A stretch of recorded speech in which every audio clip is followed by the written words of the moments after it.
Tuseme. Mtombele mkumbu ya nzambi ya mpungu tukanwa vanga zulu ya toto. Nzambi ya mi. Nzambi ya mawila. Nzambi ya mbanza Kongo. Tata. Lutumu. Waku. Tata. Otindila biso bantumwa. Otindila biso bisalia. Ndenge na ndenge tata. Tata. Na monkamba kuna na pointi noa tata. Zaya kuninga na tata. Tata, chalo boko na yo tata. Tata makambo ekota dans l'ordre et la bienséance. Tata tozala. Munoko moko tozala. Elongo moko. Ndenge tata mfumu pundenga tika kibiso. Tata. Tata. Nyonso ezala lutumu na yo tata. Musale ko sale za musala na yo tata. Biso te tata, biso te. Biso te tata. Tata. Tinga tikombolo na yo tata. Ekombola.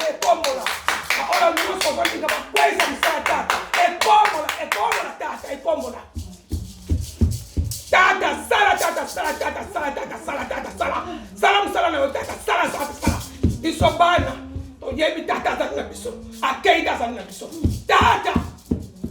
Tata ngoko akosala na biso ti. Tangu biso beto okende sika ya asali. Tata, sala. Sala tata. Ma you. Yeseko. Zai.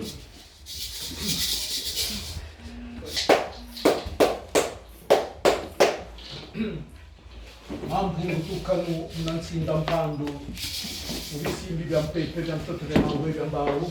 Lombele. Lokela. Kamasinga lolo. Yakala mulutu mudweno. Koki seno mawine ifanakane. Yena kubika bya byo bya mkinzi. Lokela kinakala kya biza. Kinakala kya mutumu. Kinakala kya lubwawanu. Na miningo myampika. Yenka skulu. Echa. Kundili.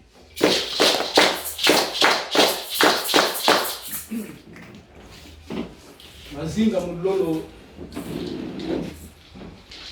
Mazinga, le terme mazinga signifie à peu de choses près. En fait, ça tient aux techniques des papyrus. Les papyrus, souvent, ils étaient roulés comme ça là.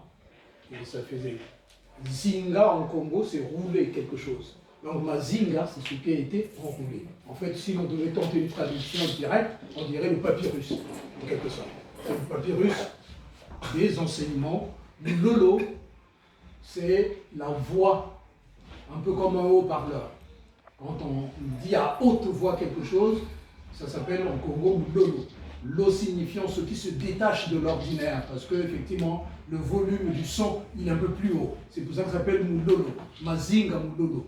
Autrement dit, le papyrus qui contient l'annonce en fait. Ici il s'agit des enseignements de Kingunza. Diambu 15 dit ceci: Luzaya vo kulengi konkutu wakota mubitezo bya zanga maka peleko wakituka mukimpeve mutangu munanga kaka masi ngudi mfumu kimpeve mwanda Kongo na bisimbi bya ngudi mfumu mbita kimpa mfumu kimbangu mfumu machwa kulengi ko nkutu wakota mubitezo bya zanga maka peleko wakituka mukimpeve mutangu munanga kaka masi ngudi mfumu kimpeve mwanda Kongo na bisimbi bya ngudi mfumu mbita kimpa mfumu kimbangu mfumu machua. La transcription en français: citer ou psalmodier les noms des membres de la hiérarchie spirituelle mfumu kimpeve mwanda Kongo et les différents régents tels que mfumu mbita kimpa mfumu kimbangu mfumu machua, etc. ne constitue en rien une assurance pour accéder aux dimensions spirituelles élevées ou connaître la mutation spirituelle requise. L'humanité ordinaire a tendance, lorsque elle est en train d'évoquer les régents spirituels ou le divin, a tendance à basculer sur le plan émotionnel. Comme si on devait avoir pitié de ceci, de cela. Les régents spirituels d'un certain niveau ne pratiquent pas la pitié. Parce que la pitié, c'est quelque chose d'émotionnel. Ils pratiquent des relations justes, ils posent des actes justes en fonction des équations karmiques qui sont sous le nez. Si un enfant, un bébé, un nourrisson, enfin, disons un enfant en âge de marcher, veut absolument toucher le serpent qui est là, mais les parents, ils ne vont pas dire, oui mais l'enfant veut, il va falloir quand même laisser. Non, ça n'a pas de sens. Les parents vont utiliser leur mental pour dire, le serpent il est venimeux, il est dangereux, on va choper le gamin, on va le virer de là, parce que c'est tout simplement un acte. On sait quelle cause et quel effet risque de débouler, tout simplement. Les régents spirituels, c'est la même chose. Nous sommes un peu comme des bébés qui apprennent à marcher sur les plans spirituels, comme disent les mamans Congo, tété, tété. On essaie de mettre les pas devant l'autre, mais on fait des bêtises dans cette affaire. Mais quand il s'agit de vous reprendre, quand il s'agit d'exécuter une équation karmique, il l'exécute. Pour citer juste un exemple, ceux qui sont là depuis longtemps le savent, on a eu, dans notre ordre initiatique, dans notre obédience, un Tumwa, c'était quelqu'un qui était à un rang très avancé en Kimbunza, et qui était donc dépositaire de pas mal de choses, pour ne pas dire de pas mal de pouvoir. Mais cette personne-là a commencé à faire des bêtises, il a commencé à nouer des relations qui n'étaient pas recommandées, à emmener des gens qui n'étaient pas recommandables, probablement pour des histoires de pognon, à les emmener sur des foyers spirituels où il y a comment dirais-je, sur les plans subtils, toute une organisation, ce sont des sièges importants. Probablement qu'il a reçu des avertissements, mais qu'est-ce qui se passe? Il faut arrêter. Tatangoko qui est parti à donner des signaux à cette personne. Là où tu vas, là, c'est pas bon, sors de là, sors de là. Et bien, un peu comme le gamin que j'ai cité tout à l'heure par rapport au serpent, les régents spirituels, ils ont, les exécuteurs karmiques sont descendus, les Shikwanga s'appelle au Congo, ils ont exécuté la sentence. Le bonhomme est en train de regarder sa télé après avoir fait ses conneries, il a baissé la tête, il est parti, ils l'ont retiré. Par amour, quand je dis amour, par Zola, c'est un souci de cohésion du boulot d'ensemble. Ils l'ont retiré de la circulation. Ça, c'est pour dire, c'est pas une histoire émotionnelle, machin, etc. Non. Il s'agit de travailler sérieusement. Le simple fait de psalmodier les noms, machin, pour le dire avec une émotion, c'est pas ça qui transforme l'intériorité de l'aspirant comme ça. C'est pas là que se trouve le job. Le job, il est dans l'effort personnel que l'individu va faire. Mais en fait, à quoi ça sert alors de psalmodier le nom du divin? Parce que les uns et les autres, avant même d'entrer dans son invocation, il y a une trame qu'on décline, moi-même tout à l'heure, etc. On décline tout cela. Mais à quoi ça sert alors? Eh bien, Diambo 15 explique qu'en fait, quand on prononce le nom du divin avec une forme de dévotion, quand on psalmodie les noms des principaux régents spirituels, etc., étant donné le niveau de respect mêlé parfois de crainte pour certains, mais j'aime pas tellement le terme de crainte, ça fait peur, c'est émotionnel, j'aime pas trop. Enfin bref, il y a une forme de respect tellement profond en chaque individu que le fait de psalmodier, de citer le nom du divin, ça réarrange notre intériorité. Je vais vous raconter une petite histoire.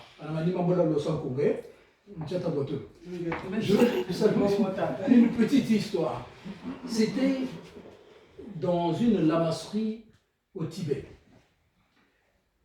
Comment dirais-je, je ne sais même plus, le lama qui est en charge de cette lamasserie avec les jeunes moines, etc., à un moment donné décide d'emmener les moines en pleine nature. Et là, la procession part, en même temps il donnait son enseignement, etc. Tous les jeunes moines étaient autour de lui, ça marchait. Et au détour d'un buisson, il voit un des jeunes moines qui était absent à la lamasserie ce jour-là, en pleine lévitation au-dessus d'une rivière. Il est dans la position du bronze, là, en lévitation, il est en suspension dans les airs. Le lama regarde les autres. Vous voyez, un garçon qui travaille très bien, et vous voyez, les autres, ils sont là, ah, mais comment il a fait, il est en lévitation dans les airs. Et après, bon, l'autre, en voyant que le maître était là, évidemment, on redescend, et puis après, il rejoint les autres. Ils arrivent pendant que la session est terminée, les jeunes moines rentrent chez eux. Il appelle celui qui est en lévitation. L'autre, il arrive, oui, maître. Et lui demande, mais comment tu as fait pour être en lévitation? Parce que lui-même, le lama, mais comment tu as fait pour être en lévitation? Comment tu as fait? Mais moi, maître, je prononce votre nom avec dévotion, et puis je monte. L'autre, il sort. Il prononçait son nom avec dévotion. Cette magie-là, il ne la connaissait pas. Il ne savait pas que son nom serait aussi puissant. Mais tout ceci pour dire, lorsque nous prononçons, psalmodions des noms avec une intériorité subjective bien préparée, bien concentrée, Mumakedika, on dit en Congo, c'est-à-dire en alerte, en lien avec le courant de force. Lorsque l'on prononce cela, on crée un état différent à l'intérieur. Le jeune moine, il était si puissant dans cette disposition-là, et ce qu'il voulait s'est réalisé, il est parti en lévitation. Ça veut dire quoi en d'autres termes? Il ne s'agit pas seulement de psalmodier, machin, etc., etc. Non, il faut comprendre que quand on psalmodie, c'est comme une préparation. En fait, le fait de prononcer le nom du divin agit comme une méditation en nous. Si on sait le prononcer avec beaucoup de respect, de dévotion et de force, ça arrange, ça nous prépare intérieurement. Après, on peut invoquer ce que l'on a envie d'évoquer, on peut y aller dans sa prière, etc., etc. Pebe Mukongo, tatambuje, pebe Ngunza, tatambuje.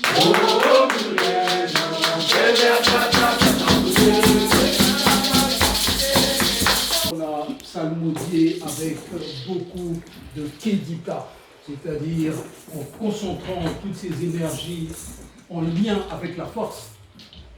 Une fois qu'on a préparé donc son intériorité, l'aspirant Ngunza à ce moment-là peut formuler son invocation. Il y a une première phase, donc c'est la préparation. On peut avoir une trame qu'on a l'habitude de répéter parce que cette trame sert d'introduction. Tous les grands Ngunza, ce Tatango Kobukabele là, quand il était là, il occupait pratiquement 30% de son invocation, voire 40%, rien qu'à la trame préparatoire. Mampungutukanu, Bumbalua, Mpinanza, Munakakongo. Il citait toutes les références qui sont structurantes pour l'intériorité. Donc c'est une préparation, c'est comme une méditation en temps réel, en rythme accéléré. Une fois que cette préparation était passée, enfin, vous entendiez le propos qu'il avait à dire. Mais cette trame-là, on peut la factoriser comme en mathématiques, mettre de côté et le reste, ensuite, ça vient. Ça, ceux qui sont là ne me diront pas le contraire. Mais une fois qu'on a fini cette phase-là, Mwanangunza, il faut qu'il lâche ce qu'il a en lui. La préparation tout à l'heure n'est faite que pour, justement, faire le vide. C'est toujours le même phénomène. Quand on soumet au mental quelque chose de répétitif qu'il connaît par cœur, le mental, la caractéristique du mental, c'est l'orgueil. Dès l'instant qu'on lui repropose quelque chose qu'il connaît déjà en général, le mental se met en retrait. C'est ça, en fait, l'astuce. c'est de priver le mental d'une activité dynamique où il doit chercher. Non. On lui présente quelque chose qu'il a l'habitude, qu'il connaît, qu'il peut dérouler sans problème. Le mental se met en retrait parce qu'il n'y a pas de taf en fait. Il laisse le reste débouler. À partir de ce moment-là, il se crée un vide. Quand le mental se met en retrait, il y a un vide qui se crée. Et à la place de ce vide, c'est ce qu'on appelle un PNV en Congo. Nous l'avons dit la dernière fois. Le subtil qui émerge du néant et qui occupe cet espace. À partir de ce moment-là, votre invocation devient inspirée. Parfois, ceux qui sont à un certain niveau de réalisation, les propos que vous êtes en train de sortir ne viennent pas de vous. On vous le souffle. Mais le souffle n'est pas forcément quelque chose d'audible.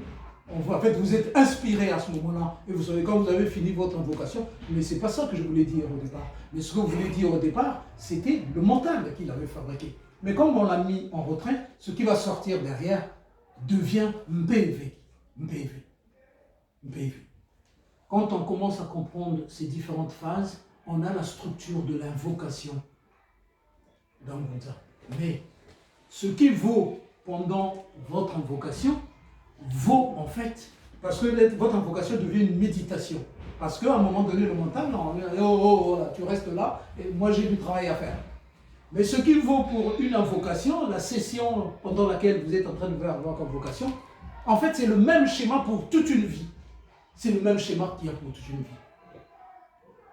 Un Ngunza, un initié, doit avoir une vie qui devient une méditation.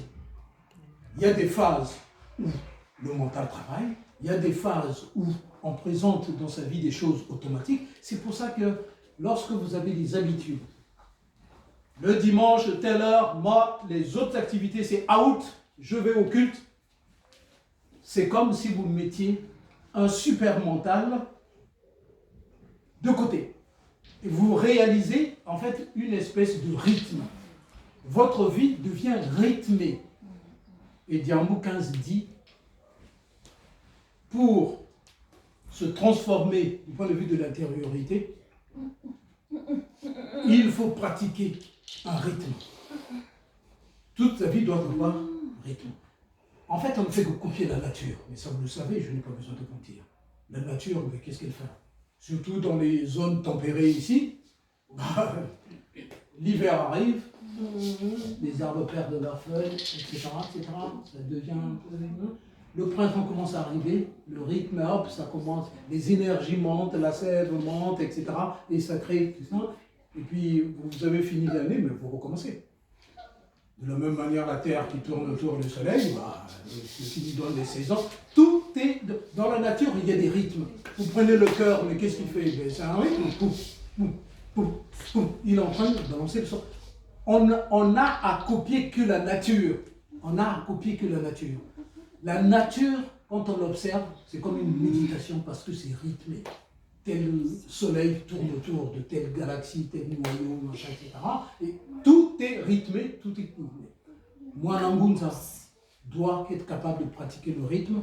Mazingalo le dit, rien ne résiste au rythme. Rien ne résiste au rythme. Si on devait le dire en termes profanes, on dirait, rien ne résiste à l'entraînement.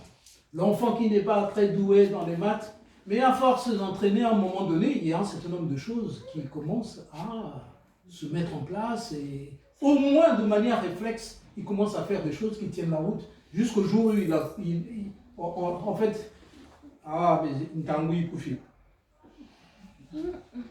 dans le jeu, dans le travail que doit faire l'aspirant Gunza, à force de travail, à force de respecter un rythme, avec des horaires souvent, mais c'est pas évident, hein, c'est pas évident, hein, moi je sais de quoi je parle, c'est pas évident du tout. En rythme, à telle heure le matin, on fait son invocation, à telle heure, si on le peut, hein, vers midi on fait son invocation, à peu près toutes les 3 heures, on peut faire son invocation. Ceux qui sont très costauds, il y en a qui arrivent à le faire en mode presque monastique, quoi.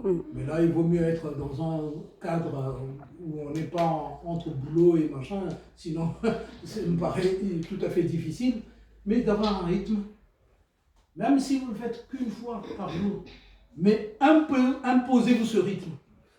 Même votre subconscient saura c'est l'heure de faire telle chose. À ce moment-là, quand vous y allez, tout est préparé.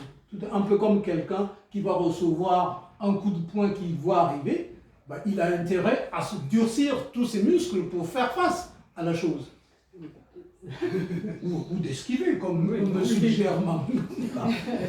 mais au moins, vous analysez la trajectoire de la chose. Le corps fait la même chose lorsque vous lui avez imposé un rythme.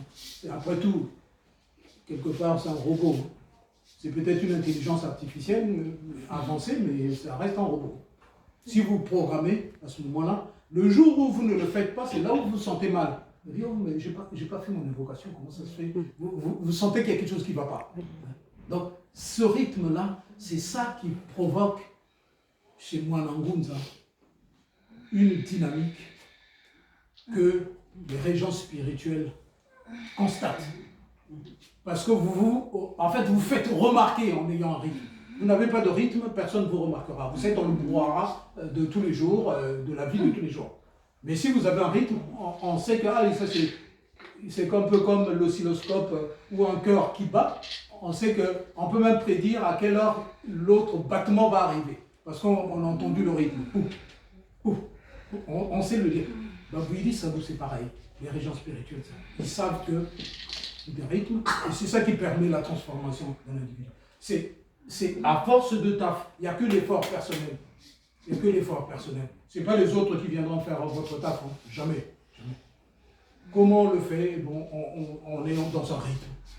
Rien ne résiste à l'entraînement. Vous savez, le boxeur qui s'entraîne à soulever des haltères, etc., à un moment donné, il y a une transformation du corps.